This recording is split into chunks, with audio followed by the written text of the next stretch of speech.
नमस्कार, मैं हूँ आयशा और आप सभी दर्शकों का पाखी के इस कार्यक्रम में बहुत-बहुत स्वागत है। पाखी के कार्यक्रम बीच में आज हमारे साथ उपस्थित हैं विजय राही जी, जो ना केवल कवि बल्कि एक बहुत बड़े लेखक भी हैं। इनकी बहुत सारी कविताएँ अलग-अलग मैगज़ीन में प्रकाशित हुई हैं। अन्य मैगज़ीनों के अलावा इनकी कविताएँ पाखी मैगज़ीन में भी प्रकाशित हुई है। आपका बहुत-बहुत स्वागत है राही जी, हमारे इस मंच पर। नमस्ते आयशा जी। सभी नमस्ते। दर्शकों का, सभी साथियों का, सभी सुनने वालों का भी बहुत बहुत स्वागत है। सभी को नमस्कार जी। जी। राही जी, हमने आपके बारे में जितना पढ़ा है, हम चाहते हैं कि आप अपने बारे में खुद परिचय दें हमारे दर्शकों को। और आप उर्दू शायरी में भी बहुत दिलचस्पी रखते हैं, तो मैं चाहती हूँ कि आप हमारे दर्शकों को अपनी शायरी भी सुनाएँ, जो आपको पसंद हो। जी आयशा जी, शुक्रिया। मैं 2-3 शेरों के माध्यम से ही अपनी बात शुरू करता हूँ, या यूँ कहिए कि यही मेरा परिचय है। पाकर भी हर शय को खोना आता है, पाकर भी हर शय को खोना आता है, हम दरवेशों को कब रोना आता है, उनको सारी दुनियादारी आती है, हमको तो बस रोना-धोना आता है। वाह! उनको सारी दुनियादारी आती है, हमको तो बस रोना-धोना आता है। जयपुर से माधोपुर का रास्ता है जो, उस पर मेरा गाँव बिलोना आता है। तो जयपुर सवाई माधोपुर हाईवे पर मेरा छोटा-सा गाँव है बिलोना, जी। वहाँ से मैं ताल्लुक़ रखता ओके। हूँ। यह जी। लालसोट तहसील, दौसा जिला राजस्थान में है। और दौसा जिले से हूँ मैं। यहाँ संत सुंदरदास जो निर्गुण भक्ति के और दादू दयाल के शिष्य रहे हैं, बहुत बड़ी संत रहे हैं। यहाँ से मैं ताल्लुक़ रखता हूँ। Okay sir. सर, हमारे कार्यक्रम में आपकी 3 कविताएँ जो सेलेक्ट की गई थी, मैं चाहूँगी कि हमारे प्रोग्राम को आगे बढ़ाते हुए आप उन कविताओं को अपने अपने मुँह से सुनाएँ हमारे दर्शकों को, ताकि उन्हें उस फीलिंग का एहसास हो सके कि आपने वो कविताएँ किस फीलिंग के साथ लिखी हैं, किन परिस्थितियों में लिखी हैं और उनको अच्छे से डिस्क्राइब आप करें उन वर्डों में। जी, आयशा जी, मैंने जैसा कि मैंने बताया, आपने भी बताया कि मैंने शायरी पर काम किया 6-7 साल, उसके बाद मैं हिंदी कविता में आया। जी। तो मेरी कविता जो है, क्योंकि मैं गाँव से ताल्लुक़ रखता हूँ, तो मेरी कविताओं में गाँव, लोग, खेत-खलियान और वो सारा जो प्रकृति का जो एक माहौल है, जो वातावरण है, वो कविताओं में अनायास ही आ जाता है। जी, तो बिल्कुल। पहली जो कविता है, हाँ वो मैं जी। सुनाता हूँ। उसका शीर्षक है एकमात्र रोटी। जी। 5वीं में पढ़ता था, उम्र होगी कोई 10 एक साल मेरी। 5वीं में पढ़ता था, उम्र होगी कोई 10 एक साल मेरी। जी। एक दिन स्कूल से आया, बस्ता पटका रोटी ढूँढी, घर में बची एकमात्र रोटी को मेरे हाथ से कुत्ता ले गया। एक दिन स्कूल से आया, बस्ता पटका रोटी ढूँढी, घर में बची एकमात्र रोटी को मेरे हाथ से कुत्ता ले गया। जब मैं रोया तो माँ ने मुझको ही पीटा। जब मैं रोया तो माँ ने मुझको ही पीटा। मेरे समझ नहीं आया कि माँ को कुत्ते की पिटाई करनी थी और पीट दिया मुझे। फिर खुद भी रोने लग गई पुचकारते हुए मुझे। मेरे समझ नहीं आया कि माँ को कुत्ते की पिटाई करनी थी और पीट दिया मुझे। फिर खुद भी रोने लग गई पुचकारते हुए मुझे। लेकिन आज मेरे समझ आया कि माँ उस दिन क्यों रोई थी। दरअसल माँ मुझे नहीं, अपनी किस्मत को पीट रही थी कि लाल भूखा रह गया है। एक रोटी थी जो घर में, वो भी कुत्ता ले गया है। सर, बहुत हार्ट टचिंग है आपकी ये स्टोरी। मतलब जी, हम लोग शुक्रिया। सिर्फ हाँ जी, हम लोग शहरों में रहने वाले लोगों को इन सब चीज़ों के बारे में इतना नहीं मालूम होता है कि एक रोटी के लिए कितना ज़्यादा संघर्ष करना पड़ता है। कितना ज़्यादा एक रोटी या पेट भरने के लिए कितने संघर्षों से गुज़रना पड़ता है। हमारी माँ अलग संघर्ष से गुज़रती है, हमारा हमारे पिताजी अलग संघर्ष से गुजरते हैं, तब जाके हमें वो रोटी मिलती है। तो सर आपने ये बहुत छोटी-सी कविता में एक बहुत बड़ी फीलिंग को बता दिया है। तो मैं इसके ऊपर ही आपसे एक क्वेश्चन करना चाहती हूँ कि ऐसा बहुत बार होता है कि हम जब छोटे होते हैं, जब हम हमारा बचपन होता है, तो हमारे जब माता-पिता हमारे ऊपर रोक-टोक लगाते हैं किसी चीज़ को लेके, हमारी डाँट लगाते हैं या हमारी पिटाई कर देते हैं, तो हम उसको अपनी ईगो पर ले लेते हैं कि उन्होंने हमें क्यों मारा। लेकिन जब हम बड़े होते हैं, जब हमें कोई मारने वाला नहीं होता, डाँटने वाला नहीं होता, तो हमें तब जाके इस चीज़ का एहसास होता है कि हमें माँ-बाप क्यों डाँटते थे और वो हमारे अच्छे के लिए डाँटते थे। तो मैं चाहती हूँ कि आप जो न्यू जनरेशन है, जो इस पहलू से गुज़र रही है, उसके बाद उनको ये चीज़ अपने वर्डों में समझाएँ कि माँ-बाप की डाँट में भी प्यार होता है और उनकी मार में भी प्यार होता है। जी, गाँव में तो मारपीट है, माँ-बाप करते हैं, शहरों में ज़रूर नहीं करते हैं। उसके पीछे का मकसद कभी भी बच्चे का बुरा चाहना या बच्चे के को वास्तविकता में दंड देना नहीं होता है। हमारे गाँव में एक कहावत है कि बच्चा जब शैतानी करता है तो माँ उसको पीट देती है। लेकिन जब वो बीमार होता है या मतलब ऐसी परिस्थिति होती है कि वो बोलता नहीं है, उदास रहता है, तो माँ चाहती है कि मेरा बच्चा उठे, खेले और शैतानी करे, वो खुद चाहती है कि ऐसा करे वो। हाँ जी। तो ये इस तरह की 2 चीज़ें हैं। जी, बिल्कुल सही आपने जवाब दिया है इस चीज़ का। सर दूसरी जो आपकी कविता है, देश के ऊपर जो कविता है, जो मुझे पर्सनली बहुत ज़्यादा अच्छी लगी, आप उसको भी एक बार पढ़कर सुनाइए ताकि हमारे दर्शकों को वो बात जो मुझे बहुत पसंद आई, वो दर्शकों तक भी जा सके और वो भी अपने दिमाग में वो चीज़ डाल सके कि इस कविता के अंदर हमारे देश की राजनीति, संसद सब किस तरह से वर्क कर रहे हैं, वो स्पष्ट हो जाए। जी, कविता का शीर्षक देश है और जैसा कि आपने बताया कि पाखी में जो मेरी कविता पब्लिश हुई है, वो यही कविता है देश, जो पाखी के देश विशेषांक में पिछले साल पब्लिश हुई थी। जी, मैं कविता पढ़ता हूँ बिना किसी भूमिका के। मैं चाहता हूँ कि कविता खुद अपनी बात करे। सर्वेश्वर दयाल सक्सेना जी ने कहा है कि कविता अपनी बात खुद कहती है, कवि को उसकी वकालत की ज़रूरत नहीं पड़ती। तो मैं सीधा कविता पढ़ता हूँ। जी, सही देश सही कह रहे हैं। एल्यूमीनियम देश एल्यूमीनियम की पुरानी घिसी एक देगची है, जी, जो पुश्तैनी घर के भाई बँटवारे में आई। देश जी, एल्यूमीनियम की पुरानी घिसी एक देगची है, जो जी, जी, पुश्तैनी घर के भाई बँटवारे में आई। लोकतंत्र चूल्हा है शमशान की काली मिट्टी का, जिसमें इस बार बारिश का पानी और भर गया है। जनता को झोंका हुआ है इसमें बबूल की गीली लकड़ी की तरह। आग कम है, धुआं ज्यादा उठ रहा है। जी, लोकतंत्र चूल्हा है शमशान की काली मिट्टी का, जिसमें इस बार बारिश का पानी और भर गया है। जनता को झोंका हुआ है इसमें बबूल की गीली लकड़ी की तरह। आग कम है, धुआं ज्यादा उठ रहा है। नेता फटी छाछ है। छाछ का फटना इसलिए भी तय था क्योंकि खुंडी भैंस के दूध में जर्सी गाय की छाछ का दामन दे दिया गया। संसद फटी छाछ की भाजी है, जो ना खाने के काम की, ना किसी को देने के काम की। प्रधानमंत्री 5 साल का बच्चा है, जो भयंकर मचला हुआ है। चूल्हे के चारों तरफ चक्कर काटता हुआ वो अपने मन की बात कहता है। जी, भाजी दो, मैं चूल्हा फोड़ू, देगची तोड़ू। नेता फटी छाछ है। छाछ का फटना इसलिए भी तय था क्योंकि खुंडी भैंस के दूध में जर्सी गाय की छाछ का दामन दे दिया गया। जी, संसद फटी छाछ की भाजी है, जो ना खाने के काम की, ना किसी को देने के काम की। प्रधानमंत्री 5 साल का बच्चा है, जो भयंकर मचला हुआ है। चूल्हे के चारों तरफ चक्कर काटता हुआ वह अपने मन की बात यूं कहता है। भाजी दो नहीं चूल्हा फोड़ू, देगची तोड़ू। अब क्या करे साहब, बच्चे तो बच्चे हैं। कौन जाने, क्या पता भाजी के बाद चाय की फरमाइश कर दे।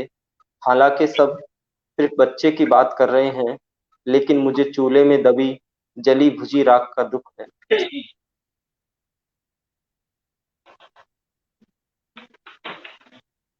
जी आयशा जी। जी सर। आपने इन कुछ ही पंक्तियों में बहुत अच्छे से देश की स्थिति को दर्शा दिया है। बहुत अच्छे से देश की हर एक कड़ी को आपने समझाने की कोशिश की है। जी, सर शुक्रिया। आपने लास्ट में ये बोला है कि चूल्हे की बुझी आग आपने जनता को बताया है कि चूल्हे की बुझी हुई जो आग है, जी, जी, जिससे जी, जी, धुआँ निकल ठीक रहा है, समझा। उसे जनता को डिस्क्राइब किया है। तो वो जी, चूल्हे की बुझी हुई आग का जो धुआँ है, वो कारगर होता है कि नहीं होता है? आप जनता को किस तरह से इस चीज़ में डिस्क्राइब करेंगे कि एक चूल्हे की आग की तरह जनता हो गई है, जिसमें अलग-अलग तरीके के चीज़ें हो रही हैं, लेकिन वो कुछ नहीं कह रही है। आप क्या कहना चाहेंगे इसके बारे में? आप इस कविता का निचोड़ हमें बताइए कि इसका संदर्भ क्या रहा रहेगा? जी, आप देखिए, आप ताज़ा जो चीज़ें हैं, वो देश के जो हालात है और जी, आवाम के जो हालात हैं, उनको मद्देनज़र हम देखते हैं। तो यूँ देखिए कि किस तरह से जनता को बेवकूफ़ बनाया जा रहा है, जो जनता की ज़रूरत की चीज़ें हैं, उसके बजाय उन्हें और दूसरी चीज़ों में उनका ध्यान है, वो बटाया जा रहा है। जो चीज़ें वास्तव में जनता को दी जानी चाहिए सरकार के द्वारा, कानून के द्वारा, जो कि देश के जी, संविधान में उनको ज़रूरी बताया गया है, रोटी, जी, कपड़ा और मकान, सेहत है उनकी, स्वास्थ्य संबंधी सुविधाएँ हैं, शिक्षा है। ये सारी चीज़ें जनता के लिए ज़रूरी है, हर सरकार की ड्यूटी है कि वो उनको दे। लेकिन उसके बावजूद सरकार है उनको धर्म के तरीके से, उनको और कई दूसरे तरीकों से उनको आपस में बाँट रही है, लड़ा रही है। सरकार नहीं चाहती है कि देश की जनता है वो जागरूक हो, आगे बढ़े, पढ़े, क्योंकि पढ़ेंगे, आगे बढ़ेंगे तो वो अपने अधिकारों को जानेंगे और अधिकारों को प्राप्त करने के लिए वो क्रांति करेंगे, विद्रोह करेंगे, सड़क पर आएँगे। जी, लेकिन जनता बिल्कुल। जो है वह सुलग रही है एक आग की तरह, गीली लकड़ी की तरह, और धुएँ के बाद में धुआँ वहीं पे होता है जहाँ पर आग होती है। तो यह धुआँ है जो एक दिन आग में बदल जाएगा, और जो इस तरह की जो सरकारें हैं, जो तानाशाही जो सरकारें हैं, उनको एक दिन जनता उखाड़ फेंकेगी। जैसा कि आप बहुत देख भी श्रीलंका वगैरह में कि किस तरह से जनता ने राष्ट्रपति भवन के अंदर जनता घुस गई। यस सर, हाँ। उस वाक़ये से सभी भली-भाँति वाकिफ़ हैं कि किस तरह से श्रीलंका में हुआ और किस तरह के हालात हमारे खुद के देश में भी हैं। खुद के देश में बहुत सारी चीज़ें ऐसी मौजूद हैं जिनके बारे में शायद हम लोग बात नहीं करते, लेकिन हम नज़रअंदाज भी नहीं कर सकते हैं। बहरहाल हमारे देश की स्थिति होप सो एक दिन सुधर जाएगी, सारी बेरोज़गारी खत्म हो जाएगी, लोगों की ज़रूरतें पूरी होने लगेंगी। इस उम्मीद से ही हम आगे बढ़ते जा रहे हैं, एक दबी हुई आग के निकले धुएँ की तरह। आपने बहुत अच्छे से इस चीज़ को अपनी कविता में डिस्क्राइब कर दिया है, जो सच में एक बहुत बड़ा मुद्दा है सोचने के लिए, समझने के लिए एक बहुत बड़ी बात है। जी, जी, इसी को आगे बढ़ाते हुए मैं आपकी तीसरी कविता की ओर जाना चाहूँगी, जो आप फिर से हमें अपनी आवाज़ में ही पढ़कर सुनाएँगे और हमें अपनी फीलिंग्स के साथ उसको डिस्क्राइब करेंगे अपने वर्डों में। सर, सुनाइए। जी, आपने एक उम्मीद भरी बात कह दी है। मुझे एक मेरी कविता है वहम, उसकी कुछ पंक्तियाँ याद आ गई है, मैं वो सुनाना चाहता हूँ, उसके बाद ये आखिरी कविता। जी, एक कविता है वहम, जिसका उर्दू में भी ट्रांसलेशन हुआ है, असना बद्र ने उसका बहुत अच्छा अ, उसमें नज़्म के रूप में भावानुवाद किया है। इस कविता की कुछ पंक्तियाँ मैं सुनाता हूँ कि बच्चों को वहम रहे कि इस दुनिया के बाहर है कहीं खिलौनों की दुनिया, वो वहाँ पर जाएँगे किसी दिन और सारे खिलौने बटोर लाएँगे। बूढ़ों को वहम रहे कि बेटे उनकी इज़्ज़त नहीं करते, लेकिन पोते ज़रूर करेंगे। औरतों को वहम रहे कि एक दिन सारा अन्याय खत्म हो जाएगा। किसानों को वहम रहे कि उन्हें उनकी फसल का एक दिन मनमाफ़िक मूल्य बने मिलेगा। जी, सैनिकों को वहम रहे कि एक दिन जंग खत्म होगी और वो अपने गाँव जाएँगे और पिता के काम में हाथ बटाएँगे। जी, आशिकों को वहम रहे कि कभी उनकी प्रेमिका उनको आकर चूमेगी और कहेगी कि मैं तुम्हारे बिना ज़िंदा नहीं रह सकती। तो इस तरह की उम्मीदें, इस तरह के वहम हम पाले रहते हैं और अच्छे दिनों की उम्मीद करते हैं। कुछ वहमों से हमारी ज़िंदगी आसान हो जाती है, तो इसलिए वहम होने भी ज़रूरी होते हैं। जी, जी, सर आप आपने जी, मैं कविता पढ़ता हूँ। कविता का जी, शीर्षक है शहर से गुज़रते हुए। इस कविता के बारे में थोड़ा-सा मैं बता दूँ कि ये कविता है मंगलेश डबराल जी को समर्पित है। एक ओके, आयोजन करवाया था हिंदीनामा, जो फेसबुक पे पेज है, आपने पढ़ा हुँ, होगा, हिंदीनामा। जी, तो जी, उस पर एक प्रतियोगिता आयोजित की गई थी, शहर मंगलेश डबराल की एक छोटी-सी बहुत चर्चित कविता है कि मैं शहर को जानने के लिए शहर गया लेकिन वापस नहीं लौटा, इस तरह की उसका ख़्याल है। तो इस पर उन्होंने इस विषय पर कविताएँ माँगी थी, तो उस दौरान मैंने ये कविता लिखी थी। हालाँकि मैं भेज नहीं पाया था और इस तरह से वो प्रतियोगिता में शामिल नहीं हो पाई थी। लेकिन इस कविता को मैंने उन्हें समर्पित किया है और यह कविता है अ, मधुमती में छप चुकी है। जी। शहर से गुजरते हुए, मैं जब-जब शहर से गुजरता हूँ, सोचता हूँ किसने बसाए होंगे शहर, शायद गाँव से भागे प्रेमियों ने शहर बसाए होंगे। ये वो अभागे थे, जो फिर लौटना चाहते थे गाँव, पर लोक-लाज से छिटक गए पाँव, सिर्फ़ यादों में रह गए गाँव। जी। मैं जब-जब शहर से गुजरता हूँ, सोचता हूँ किसने बसाए होंगे शहर, शायद जी। गाँव से भागे प्रेमियों ने शहर बसाए होंगे।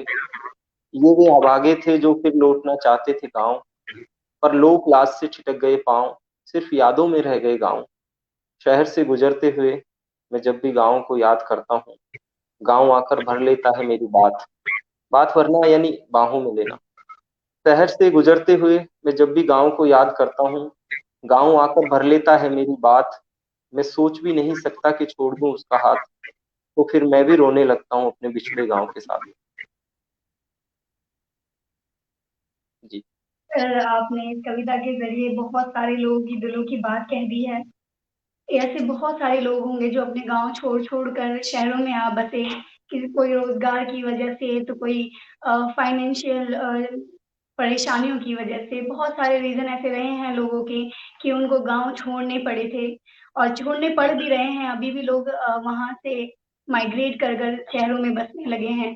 क्योंकि अ, गाँव में शायद इतनी फैसिलिटीज़ मौजूद नहीं हैं, जितनी कि शहरों में, इस वजह से वहाँ से लोग आ जाते हैं, लेकिन उसके बाद वो गाँव को बहुत ज़्यादा मिस करते हैं, बहुत ज़्यादा वहाँ की चीज़ों को मिस करते हैं। तो आपने अपनी कविता में उनकी पूरी फीलिंग्स को अच्छे से दर्शा दिया है कि किस तरह से वो सोचते हैं। लेकिन सर जो लोग शहरों में रहते हैं, जो जी, परमानेंटली शहरों में ही रहे हैं शुरू से, लेकिन उनका भी बहुत मन होता है कि वो गाँव की तरफ जाएँ, गाँव को सो देखें, समझें, उनमें अपना वक़्त गुज़ारें। क्योंकि गाँव एक मुझे ऐसा लगता है कि गाँव एक ऐसी जगह है जहाँ पर आप शहर की भीड़-भाड़ भरी ज़िंदगी और चहल-पहल, शोर-शराबा, लाइट इन सब से दूर एक शांत जगह होती है। तो उनकी आप मुझे ये बताइए कि जैसे कि आप गाँव से शहर में आए हैं, तो गाँव से आने वाले लोगों के लिए शहर बहुत मुश्किल हो रहा होगा रहता होगा। तो उनको क्या-क्या कठिनाइयों का सामना करना पड़ता है गाँव वाले लोगों को शहर में आने के बाद? जी, सबसे बड़ी बात तो ये है कि गाँव का जो जीवन है बहुत सरल-सादा जीवन होता है। शहर का जो जीवन है, क्योंकि शहर में सारी फैसिलिटीज़ होती है, सारी सुविधाएँ होती है जैसे आपने बताया। तो जी। गाँव से आने वाले जो लोग हैं उनके लिए शहर में थोड़ा-सा उनको असहज फ़ील होता है, उनको एडजस्ट करने में थोड़ा-सा दिक्कत होती है शुरू-शुरू में।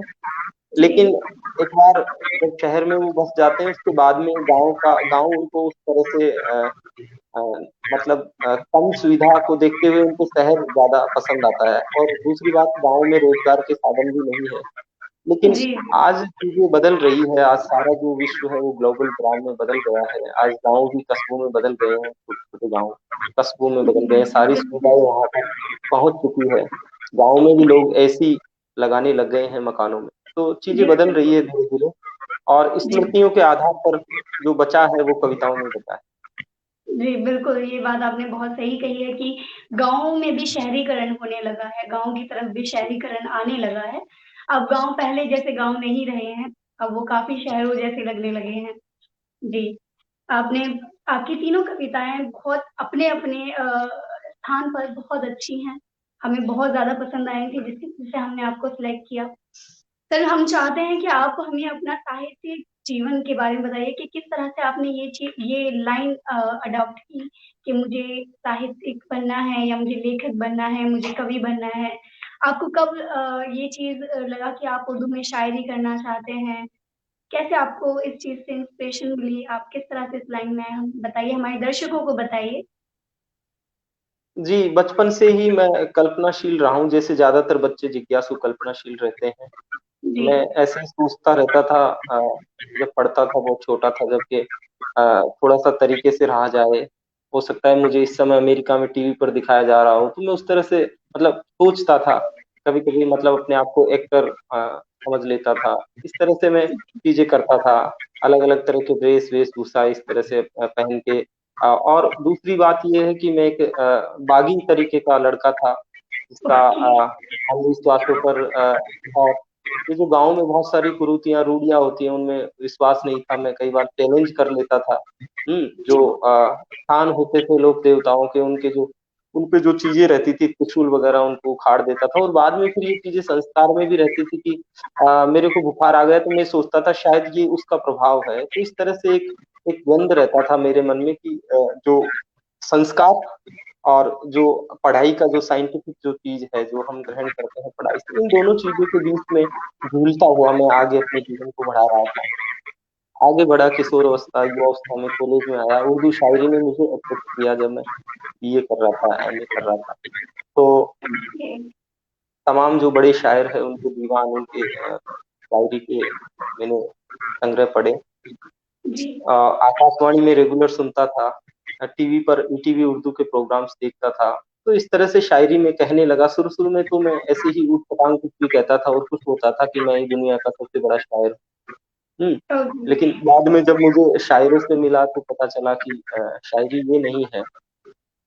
ओके। तो आप। शायरी और भी चीज़ है। तो धीरे-धीरे इस तरह से शायरी में मैं आया और उसके बाद में एक समय बाद जब शायरी में अच्छी कहने लगा, रेखता में भी मेरी गज़लें पब्लिश है, हंस में गज़लें पब्लिश है। तमाम जो प्लेटफ़ॉर्म है उन पर मेरी गज़लें है, शाया है। जी। तो उसके बाद में मुझे लगा कि जो चीज़ है वो मैं अब कह नहीं पा रहा हूँ। मतलब शायरी का जो मिजाज है वो अलग है, उर्दू की जो रवायत है। मैं गाँव के देशज शब्द तट के बिंब जो उनको लाना चाहता था, तो उसके लिए मुझे शायरी का जो रास्ता है वो मुझे तंग नज़र आया। ये मतलब मेरा मुझे लगता है, ऐसा ज़रूरी नहीं है हर किसी राइटर को ऐसा लगे। जी। जी। जी। फिर मैंने हिंदी कविता की तरफ रुख किया और हिंदी कविता को मैं शायरी के दरमियान कुछ नहीं समझता था। मैं ये सोचता था वो ऐसी कविता मैं रोज़ 10-20 लिख सकता हूँ। लेकिन जब मैंने कुछ खूबसूरत कवियों की कविताएँ पढ़ी, जी। मैंने आलोक धनवा को पढ़ा, मैंने विष्णु खरे को पढ़ा, मंगेश डबराल, राजेश जोशी, नरेश सक्सेना, प्रभात, कृष्ण कल्पित, विनोद भद्रक। तो मुझे लगा कि ये हिंदी कविता है, वास्तव में यह शायरी से बिल्कुल भी कम नहीं है। और उनको पढ़ते हुए धीरे-धीरे जब मुझे लगा प्रभात और विनोद भद्रज मेरे ही लोक के कवि हैं, मेरे आस-पास के, तो मुझे लगा कि ये चीज़ें लिखकर जब ये बहुत अच्छा काम कर रहे हैं, तो मैं भी ऐसा लिख सकता हूँ। मुझे ऐसा अंदर से लगा, तो फिर मैं इस तरह से हिंदी कविता में आया। जी। हालाँकि मेरे दोस्तों का पहले से ही दबाव था कि आप हिंदी में कविताएँ लिखिए ताकि लोक शब्दों को, लोक भाषा को आप बचा सकें। जी। तो इस तरह से हिंदी कविता में आया और पहली कविता को मुझे पुरस्कार मिला, कलमकार मंच का पहला पुरस्कार, तो मुझे प्रोत्साहन मिला। जिसमें जज थे विष्णु खरे, अनामिका जी, जी। मंगेश बदराल, ये लोग जज थे, ऋतुराज जी। Okay sir. तो बेसिकली आपने बचपन से एक इमेजिनरी लाइफ जी थी जिसे आपने वर्डों में उतार दिया। जी, जी, जी। बहुत सारे कारण होते हैं, मतलब इसका कोई सटीक जवाब देना मुझे नहीं है कि कोई दे सकता है। तो जी। कुछ इसी तरह का सिलसिला है।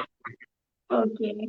तो आपका जो आपकी लाइफ रही है वो काफ़ी इमेजिनरी रही है, मतलब आपका बचपन से ही आपको उस चीज़ का एहसास होने लगा था कि आप लिख सकते हैं, आप शायरी लिख सकते हैं, आप कविताएँ लिख सकते हैं और फिर उसके बाद आपने उसको वर्डों में लाना स्टार्ट किया। जी, जी, जी। दिल भी टूटा कई बार इसमें, जैसा आमतौर पे होता है शायरों के साथ, कवियों के साथ। ओके। और आपका दिल उसके टूटा इस वजह से आपने शायरी करनी हाँ, स्टार्ट कर दी थी। जैसा बेसिकली लोग बोलते हैं कि जब दिल हाँ, हाँ। टूटता है तो शायरी अपने आप ही आने लगती है। हाँ, तो तो आप ये भी एक कारण है। इसके अलावा और भी कई सारे कारण हैं कि जीवन अभावग्रस्त रहा, बहुत सारा संघर्ष हमने जीवन में किया है, हमारे पिता बहुत जल्दी गुज़र गए थे, तो बहुत सारी चीज़ें अलग-अलग तरह की जीवन जी। में साथ में चलती रही। ओके, मतलब तो वो सारी चीज़ें सारी चीज़ों का समावेश आज आपकी कविताओं में नज़र आता है कि आपने किस तरह से संघर्ष किए हैं, सिचुएशन से लड़े हैं और किस तरह आपका दिल टूटना आपको रास आया है, क्या वो जी। शायरी में उतर कर आ गया था?